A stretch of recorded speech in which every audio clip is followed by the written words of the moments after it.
बातमी आहे। दिल्लीत जंतर मंतरवरील आंदोलनाचा आजचा चौथा दिवस आहे। जंतर मंतरवर पोलिसांनी काल आंदोलकांवर लाठीचार्ज केलाय। पोलिसांनी आंदोलकांवर अश्रुधुराच्या नळकांड्या फोडल्यात।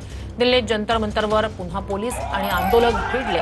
दिल्लीत जंतर मंतरवर गेल्या महिन्याभरापासून सीजेपीचं आंदोलन सुरू आहे।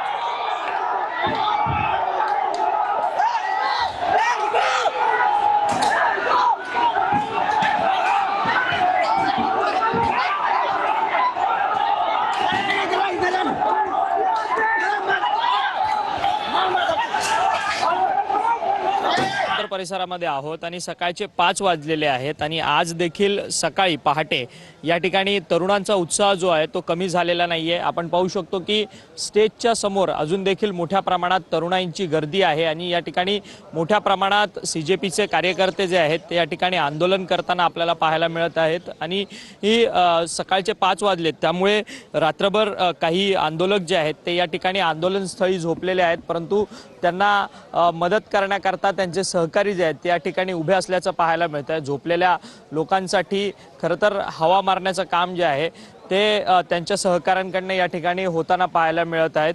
काल रात्री मोठ्या संख्येनं या ठिकाणी आंदोलक तरुण जे आहेत ते या ठिकाणी जमलेले असल्याचं आपल्याला पाहायला मिळालेलं होतं आणि अद्याप या तरुणांची संख्या जी आहे या आंदोलनातली लक्षणीयरित्या वाढताना आपल्याला पाहायला मिळत आहेत आणि मोठ्या संख्येने तरुण जे आहेत या आंदोलनामध्ये आपल्याला सहभागी होताना पाहायला मिळत आहेत।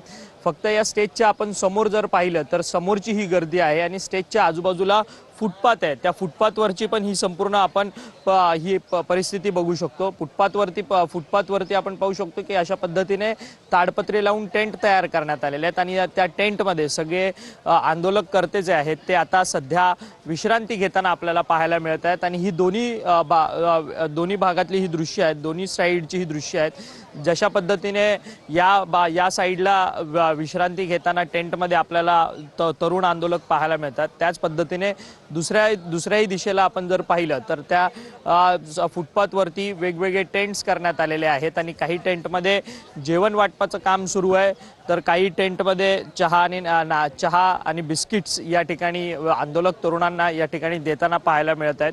आणि जर बाहेरच्या परिसरात आपण आलो तर या सगळ्या बाहेरच्या परिसरामध्ये आपण पाहू शकतो की या ठिकाणी अजून आंदोलक तरुण जे आहेत ते रस्त्यावरतीच सध्या या ठिकाणी विश्रांती घेताना पाहायला मिळत आहेत आणि ही पुन्हा एकदा अभिजित दिपके यांच्या नेतृत्वात या आंदोलनाला जी आहे ती नव्याने उभारी मिळालेली आहे। त्यामुळे आज अभिजित दिपके यांच्याकडनं या आंदोलनाच्या संदर्भात काही भूमिका समोर ठेवली जाते का, कारण की केंद्रीय शिक्षण मंत्री धर्मेंद्र प्रधान यांचा राजीनामा अद्यापही झालेला नाही। जोपर्यंत राजीनामा होणार नाही तोपर्यंत आमचं आंदोलन जे आहे ते अशाच पद्धतीने सुरू राहणार अशी भूमिका त्यांनी घेतलेली आहे। त्यामुळे आजच्या दिवशी ही या सगळ्या आंदोलनाच्या संदर्भात अभिजित दिपके यांच्याकडनं काय भूमिका मांडली जाणार हे देखील पाहणं तितकंच महत्त्वाचं ठरणार आहे। व्हिडिओ जर्नलिस्ट विनोद अक्षय वंकणी, TV9 मराठी, नवी दिल्ली।